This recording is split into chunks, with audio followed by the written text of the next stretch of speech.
জয় যিশু।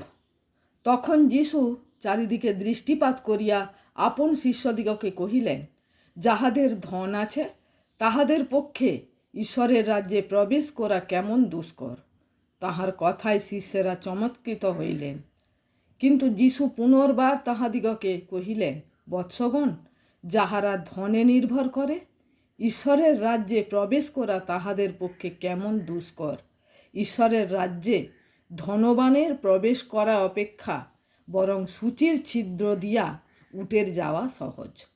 তখন তাহারা অতিশয় আশ্চর্য মনে করিলেন, কহিলেন, তবে কাহার পরিত্রাণ হইতে পারে? যিশু তাহাদের প্রতি দৃষ্টি করিয়া কহিলেন, ইহা মনুষ্যের অসাধ্য বটে, কিন্তু ঈশ্বরের অসাধ্য নয়, কারণ ঈশ্বরের সকলই সাধ্য।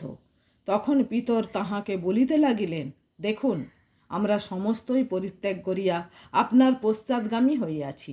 যিশু বলিলেন, আমি তোমাদিগকে সত্য কহিতেছি, এমন কেহ নাই যে আমার নিমিত্ত ও সুসমাচারের নিমিত্ত বাটি কি ভাতৃগণ কি ভগিনী কি মাতা কি পিতা কি সন্তান সন্ততি কি ক্ষেত্র ত্যাগ করিয়াছে, কিন্তু এখন ইহকালে তাহার শতগুণ না পাইবে, সে বাটি ভ্রাতা ভগিনী মাতা সন্তান ও ক্ষেত্র তাড়নার সহিত এই সকল পাইবে এবং আগামী যুগে অনন্ত জীবন পাইবে।